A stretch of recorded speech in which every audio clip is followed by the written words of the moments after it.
السلام علیکم ورحمۃ اللہ وبرکاتہ. آپ تمام ویورز کا وحین فاؤنڈیشن کے فرسٹ پوڈ کاسٹ میں استقبال ہے، اور یہ ہم سب کی خوش قسمتی ہے کہ ہمارے پوڈ کاسٹ کے سلسلے کا آغاز ہی ایک عظیم شخصیت کے ذریعے ہو رہا ہے. استاذ محترم ڈاکٹر مفتی یاسر ندیم الواجدی دامت برکاتہ العالیہ کے ذریعے. حضرت آپ کا استقبال ہے ہمارے پوڈ کاسٹ میں. جزاکم اللہ خیرا. بارک اللہ فیک. الحمدللہ حضرت نے ہماری دعوت کو قبول کرتے ہوئے کولکتہ آنے کو قبول کیا، اور حضرت تشریف لائے، اگرچہ چند گھنٹوں کے لیے ہی آئے، اور ہم نے مختلف پروگرامز بھی کیے ہیں. ہمارے یہاں الحمدللہ دارالفتاء کا انوگریشن بھی ہوا، اور اس کے علاوہ نیو ایتھزم پر حضرت کا ایک جامع بیان بھی ہوا یہاں کولکتہ کے آڈیٹوریم میں، اور لوگوں نے خوب استفادہ کیا. آج اس پوڈ کاسٹ میں انشاءاللہ تعالی ہم چند اہم سوالات حضرت سے بھی کریں گے. سب سے پہلے تو یہ جو چند گھنٹوں کا سفر رہا، یہ کیسا رہا آپ کے لیے حضرت؟ ماشاءاللہ ویسے تو بڑا بھاگا دوڑی کا سفر ہے، لیکن سفر و قطعۃ من النار بھی اپنی جگہ ہے. لیکن مجھے لگتا ہے کہ یہاں آ کر ایک تو آپ حضرات سے ملاقات ہوئی، اور میں اپنی خوش نصیبی سمجھتا ہوں آپ سے، آپ کے والد محترم سے. اور یہاں کا ماحول ایک پروگرام سے تو مکمل اندازہ نہیں ہوتا، لیکن جتنا بھی ہے مجھے اندازہ ہوا کہ علم دوست لوگ ہیں اور اس طرح کے موضوعات کے اوپر گفتگو سننا چاہتے ہیں، سمجھنا چاہتے ہیں. اچھا لگا الحمدللہ. کچھ ایک سوال آپ سے یہ بھی کرنا چاہیں گے کہ آپ نے جو اس فیلڈ کا انتخاب کیا، بلکہ اس فیلڈ میں آپ نے مہارت حاصل کی اور مسلسل کام کر رہے ہیں اور کئی سالوں سے کر رہے ہیں، تو اس فیلڈ کو اختیار کرنے سے پہلے جو مفتی یاسر ندیم الواجدی تھے، بلکہ میں یہ کہوں گا آسان الفاظ میں کہ آپ یاسر ندیم سے ڈاکٹر مفتی یاسر ندیم الواجدی تک کا سفر مختصر الفاظ میں کیسے بیان کریں گے؟ سفر تو طویل ہے، تو اس لیے مختصر الفاظ بیان کرنا مشکل ہے. البتہ میں اتنا ضرور کہوں گا کہ اس موضوع پر ایسا نہیں کہ کوئی پلاننگ کے ساتھ ہم اس موضوع پر آئے، یہ من جانب اللہ چیزیں ہوتی ہیں. میں نے بارہا کہا بھی، اور آج آپ کی پوڈ کاسٹ میں بھی کہہ رہا ہوں کہ میں اس کا کریڈٹ اپنے اسٹوڈنٹس کو دیتا ہوں. تو اور ہوا یہ تھا کہ 2012 یا 13 کی بات ہوگی، میں اپنے اسٹوڈنٹس کو شرح عقائد پڑھا رہا تھا. تو انہوں نے مجھ سے کچھ اعتراضات ایسے کیے کہ جن کا جواب میرے پاس نہیں تھا، جبکہ میں ان کا عقیدے کا استاد تھا. تو مجھے ایسا لگا کہ شاید اس میدان میں ابھی مجھے بہت کچھ سیکھنا ہوگا. تو میں نے وہ کتاب بند کر دی، اور میں نے ان سے کہا کہ بھائی جو اعتراضات تم کر رہے ہو ہے تو بہت ویلڈ، اور اس کتاب میں مل نہیں رہے، حالانکہ وہ بعد میں مجھے اسی کتاب میں ملے. لیکن پھر میں نے ان سے کہا کہ مجھے تھوڑا سا محنت سوچنے دو. تو مجھے اتفاق سے حضرت نانوتوی رحمہ اللہ کی انتصار الاسلام کتاب ہاتھ لگی، اور میں نے جب اس کو پڑھنا شروع کیا تو اس میں وہی اعتراضات تھے جو وہ طلبہ کی طرف سے آئے تھے. میں نے وہ کتاب پڑھائی، اور وہاں سے مجھے ایسا لگا کہ اس میدان میں کام کرنا چاہیے اور اس میدان میں مطالعہ کرنا چاہیے. تو بس وہ کریڈٹ طلبہ کو ہی جاتا ہے. ماشاءاللہ. ابھی ریسنٹلی آپ نے برہان اکیڈمی کو اسٹیبلش کیا، اور الحمدللہ یہ پورے امریکہ کا لارجسٹ اور بگیسٹ انسٹیٹیوشن ہے جہاں پہ اسلامک اسکول کی حیثیت سے. تو کیا ویژن ہے آپ کا، اور کیا آپ کرنا چاہتے ہیں اس جگہ کے ساتھ؟ آج کل اسلامک اسکول کے نام پر ایک سیلاب سا امڈا ہوا ہے. ہر ایک آدمی جس کو ایک اسکول قائم کرنا ہے مسلم کمیونٹی کے لیے، تو وہ اس برانڈ کو استعمال کرتا ہے اسلامک اسکول. لیکن وہ اسلامک اسکول نہیں ہوتا، چونکہ لوگوں کو پتہ نہیں کہ اسلامک اسکول ہوتا کیا ہے. ہاں، وہ ایک مسلم مینجمنٹ کا اسکول ہے، وہ ٹھیک ہے. اسلامک اسکول کا مطلب یہ ہے کہ جہاں پر اسکول پڑھنے والا طالب علم جب وہ ہائی اسکول یا انٹر کر کے نکلے تو اس کی شخصیت خالص اسلامی ہو. اگر آپ اس مقصد کو اچیو کر رہے ہیں، اور اس مقصد کو اچیو کرنے کے لیے آپ کے پاس کورس ہے، پوری پلاننگ ہے، تب تو آپ اسلامک اسکول ہے، ورنہ آپ اپنے آپ کو اسلامک اسکول کہنا بند کریں. ہمارا پروگرام یہی ہے کہ ہم اس ادارے کو، برہان اکیڈمی کو، ایک ماڈل اسلامک اسکول بنائیں تاکہ اس کا ریپلیکا دنیا کے دوسرے علاقوں کے اندر انشاءاللہ قائم ہو سکے. جی، آپ نے بالکل صحیح فرمایا. عموماً اسکولز وغیرہ میں یہ ہوتا ہے کہ اسلامک اسکول کو یہ سمجھا جاتا ہے کہ شاید وہاں اسکارف پہنا دیا جائے یا ٹوپی پہنا دی جائے، اور اسلامک اسٹڈیز اور ماڈرن ایجوکیشن کو بھی کمبائن کرنے کے تعلق سے مزاج بس یہ ہوتا ہے کہ چند گھنٹے ماڈرن ایجوکیشن، چند گھنٹے یہ. جبکہ جیسے کہ آپ نے اکثر بیان پہلے بھی فرمایا اور آج بھی پروگرام میں کہا کہ صرف ماڈرن ایجوکیشن کو پڑھانا حل نہیں ہے، بلکہ ماڈرن ایجوکیشن کو اسلامک پیراڈائم میں ڈھالنا ہوگا. تو اس کے متعلق کچھ مزید وضاحت آپ. اسلامک پیراڈائم کا مطلب یہ ہوتا ہے کہ سائنس، فزکس، دیکھیے کچھ چیزیں ایسی ہیں، مثلا بایولوجی ہے، فزکس ہے، ارتھ سائنس ہے، کیمسٹری ہے اور ایسٹرونومی ہے. یہ 5 سائنسز ہیں کہ جو اس وقت سائنٹزم یا کہہ لیں کہ الہاد کی طرف لوگوں کو لے کے جاتی ہے.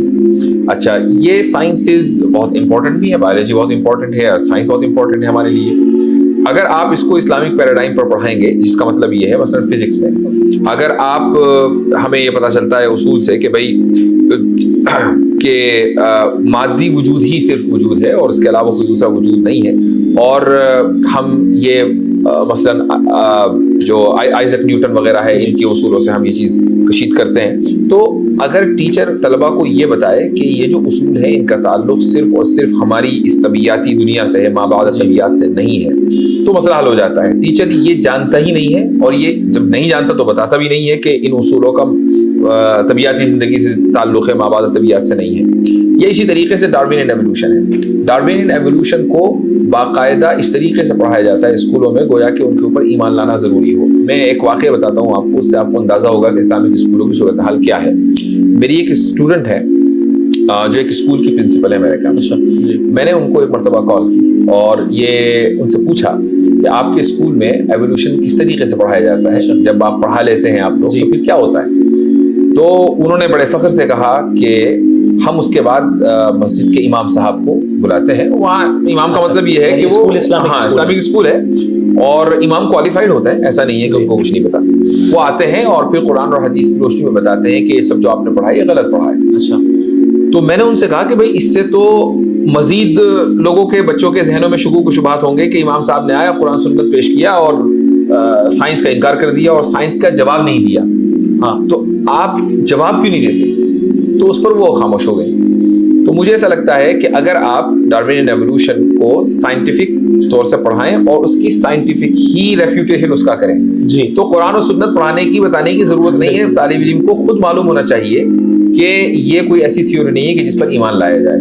یہ ہے پیراڈائم الحمدللہ۔ اور خصوصاً ڈاروینین ایوولوشن کے حوالے سے جو آپ کا کورس رہا ہے، چونکہ میں نے تحفظ الملاحدہ کورس کیا ہے 2 سال الحمدللہ اسے مکمل، تو آپ کا جو ڈاروینین ایوولوشن کا رہا ہے، میں نہیں سمجھتا کہ خصوصاً علماء کے طبقے میں کوئی اتنا زیادہ بہترین انداز سے اور جامع انداز سے اسے بیان کیا، واللہ اعلم بالصواب۔ تو جلدی انشاءاللہ وہ تصنیف کی شکل میں، ہاں انشاءاللہ۔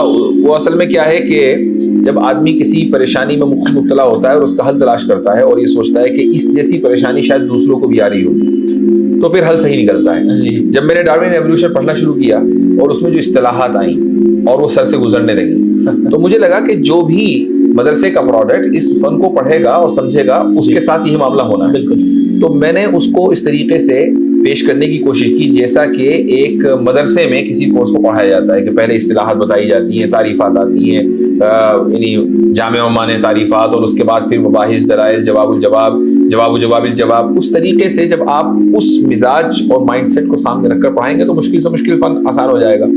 ہمارے مدارس کا ایک امتیاز ہے، اور وہ امتیاز یہ ہے کہ ہمارے یہاں جو ریزننگ ہے وہ بہت مضبوط طریقے سے طلبہ کی ہو جاتی ہے، چاہے پھسڈی سے پھسڈی طالب علم کیوں نہ ہو، لیکن کچھ کتابیں اس طرح کی ہیں کہ جو لاشعوری طور پر آپ کی ریزننگ کو بہت مضبوط کر دیتی ہیں۔ تو جب آپ یہ علوم پڑھتے ہیں اور یہ محنت سے پڑھتے ہیں تو یہاں کامیابی طے ہے جی، بس اس چیز کا ادراک ہونا چاہیے۔ الحمدللہ۔ اور جو افراد اس وقت الحاد کا شکار ہو رہے ہیں یا شکوک و شبہات میں مبتلا ہو رہے ہیں، خصوصاً ہم دیکھتے ہیں کہ یونیورسٹیز سے تعلق رکھنے والے افراد ہیں جو بڑی تعداد میں آپ سے بھی جڑے ہوئے ہیں، آپ سے بھی سوالات کرتے ہیں اور بھی لوگوں سے سوالات کرتے ہیں، ایک ایفیکٹو انداز میں ہم ان کے درمیان کس اعتبار سے اور کیسے کام کریں؟ ایک تو یہ ہے کہ ہم نے ویڈیو بنا لی، وہ ویڈیو ظاہر ہے 10,000 نے دیکھا، 20,000 نے دیکھا، لیکن ان شکوک و شبہات سے متاثر افراد کی تعداد میرے خیال سے لاکھوں میں ہے۔ تو اب ان تک ہم کیسے زیادہ مؤثر انداز میں پہنچ سکتے ہیں؟ یہ اس بات کے اوپر ڈیپینڈ کرتا ہے کہ جو افراد متاثر ہیں وہ ان کی متاثر ہونے کی وجہ کیا ہے۔ مثلا کچھ بلکہ 70 to 80% جو متاثر ہوتے ہیں الحاد سے، ارتداد سے، یہ سب کے سب سائیکولوجیکل ٹراما کا شکار ہوتے ہیں۔ اچھا، اب آپ ان کے خلاف یا ان کے تعلق سے کتنی ہی ویڈیو بنا لیں، کچھ بھی کر لیں، یہ اس ٹراما سے نکلنے والے نہیں ہیں۔ اس کا علاج سائیکالوجسٹ کے پاس ہے، سائیکیٹرسٹ کے پاس ہے، لیکن سائیکالوجسٹ خود آج الحاد میں وہ خود ہاں۔ تو اس کے لیے کیا ضروری ہے؟ اس کے لیے ضروری یہ ہے کہ ہمارے روایت پسند علماء، یہ جو میں لفظ خالی علماء نہیں کہہ رہا ہوں، روایت پسند علماء سائیکیٹرسٹ بنے، سائیکالوجی سیکھیں، تبھی وہ یہ کام کر سکتے ہیں۔ اگر وہ کسی عام سائیکالوجسٹ کے پاس جائیں گے تو وہ یہ کہے گا کہ آپ کا یہ بیہیویئر بالکل نارمل ہے، وہ اس ٹراما کو ایکنالج نہیں کرے گا۔ That's point number 1۔ یہ ویڈیو یہاں کام نہیں کرنے والی ہے۔ پھر اس کے بعد تقریباً 20%, 25%, یہ کوئی اس کا میں ایک یعنی ویسے ہی نمبر دے رہا ہوں، کوئی میرے پاس ایسا ڈیٹا اسٹڈی نہیں ہے، لیکن جن لوگوں سے میری ملاقات ہوئی ہے ان کو سامنے رکھ کر ایک ایسٹیمیٹ بتا رہا ہوں کہ 20-25% لوگ وہ ہیں کہ جو الحاد یا ارتداد کا شکار ہوتے ہیں اپنے جرم کو یا اپنے گناہ کو جسٹیفائی کرنے کے لیے۔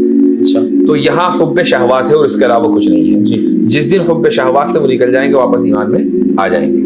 اب جو آخر کے 10-15% آپ کے پاس بچے ہیں، یہ وہ لوگ ہیں کہ جو جینیوئنلی کسی شک اور شبہ کا شکار ہوتے ہیں اور اس لیے اسلام کو چھوڑتے ہیں۔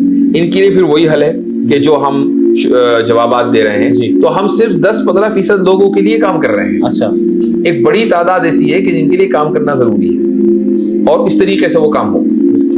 یعنی خلاصہ کلام یہ ہے کہ وہی دو چیزیں جو علامہ ابن القیم رحمہ اللہ نے بیان کی کہ شبہات اور شہوات، اب اسی کے یہ فروعات ہیں جی، اور انہوں نے فرمایا کہ شبہات کا مقابلہ یقین کے ذریعے ہوگا اور شہوات کا مقابلہ صبر کے ذریعے ہوگا۔